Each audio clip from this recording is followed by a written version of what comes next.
अगर कर्म सच में होता तो अच्छे लोग क्यों रोते हैं और बुराई करने वाले इतना खुश क्यों दिखते हैं?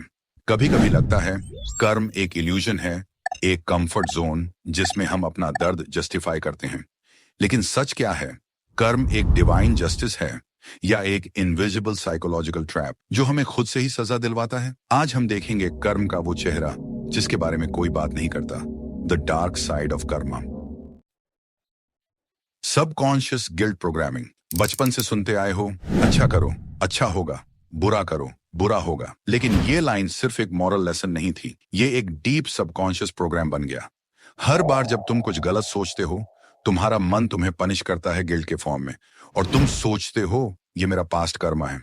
But what if it's not Karma punishing you, it's your own mind. Self fulfilling prophecy. Psychology कहता है what you expect you attract. अगर तुम बिलीव करते हो कि तुमने कुछ गलत किया और तुम्हें सजा मिलेगी, तो तुम खुद ही सिचुएशंस क्रिएट करते हो जहां तुम्हारा बिलीफ प्रूव हो जाए। तो क्या कर्मा सच में एग्जिस्ट करता है या हम ही अपने बिलीफ से अपना दुख अट्रैक्ट करते हैं?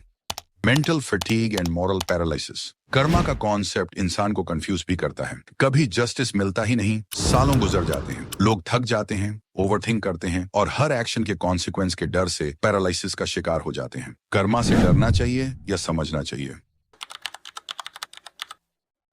भगवत गीता सेज, कृष्ण ने अर्जुन से कहा कर्म करो, फल की चिंता मत करो। लेकिन लोग कर्मा को पनिशमेंट या रिवॉर्ड समझ बैठते हैं। गीता कहती है karma is not about results, it's about intention. Karma as energy, not justice. Ancient Indian text के हिसाब से कर्मा एक जजमेंट नहीं, एक एनर्जी इम्प्रिंट है। तुम्हारा हर थॉट, हर फीलिंग एक वाइब्रेशन छोड़ता है। वो वाइब्रेशन तुम्हारे फ्यूचर को शेप करता है। तो जब तुम सोचते हो मैंने बुरा किया अब बुरा होगा, तुम वो एनर्जी खुद ही क्रिएट कर रहे हो।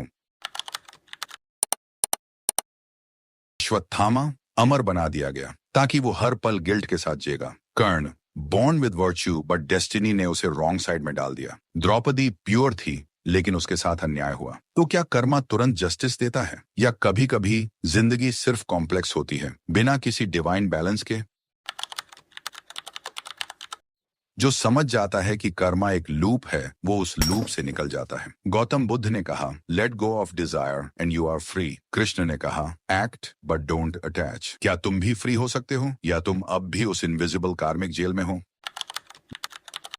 Why do good people suffer? क्या उनका पास्ट कर्मा था या बस randomness of life? Why do criminals enjoy life? क्या कर्मा डिलेड जस्टिस देता है या जस्टिस भी एक इल्यूजन है? Can Karma B inherited? कुछ फिलोसफीज कहती हैं कि एंसेस्ट्रल कर्मा भी हमारी लाइफ अफेक्ट करता है, जैसे एक जेनेटिक कर्स जो तुम्हारे होने से पहले ही डिसाइड हो गया था। Is Karma just spiritual revenge theory? हम कहते हैं कर्मा विल हैंडल इट, लेकिन क्या ये एक स्पिरिचुअल वर्जन है रिवेंज का? Law of attraction versus karma. Western psychology कहता है you attract what you are. Karma भी वही कहता है तुम्हारा वाइब्रेशन तुम्हारा फ्यूचर बनाता है। कर्मा के actions equals neural pathways. Same action बार बार हैबिट बन जाता है, डेस्टिनी बन जाती है। तो क्या कर्मा एक स्पिरिचुअल रूल है या एक साइंटिफिक मैकेनिज्म? कर्मा को समझना है तो गिल्ट, फियर और पनिशमेंट के नजरिए से निकाल दो। कर्मा एक मिरर है, तुम्हारा माइंड, तुम्हारा वाइब्रेशन, तुम्हारा इनर ट्रूथ। अगर तुम चेंज करना चाहते हो अपना कर्मा, तो चेंज करो अपने थॉट्स, अपने बिलीफ्स और अपने इंटेंशंस। कर्मा से भाग नहीं सकते, लेकिन कर्मा से ऊपर उठ सकते हो। Karma is not about what happens to you, It's about how consciously you respond to what happens. अगर आपको ये वीडियो जरा सा भी अच्छा लगा हो तो एक लाइक जरूर कर देना, और अगर आपको ऐसे ही साइकोलॉजिकल और स्पिरिचुअल वीडियोस पसंद हैं तो चैनल को सब्सक्राइब कर लो।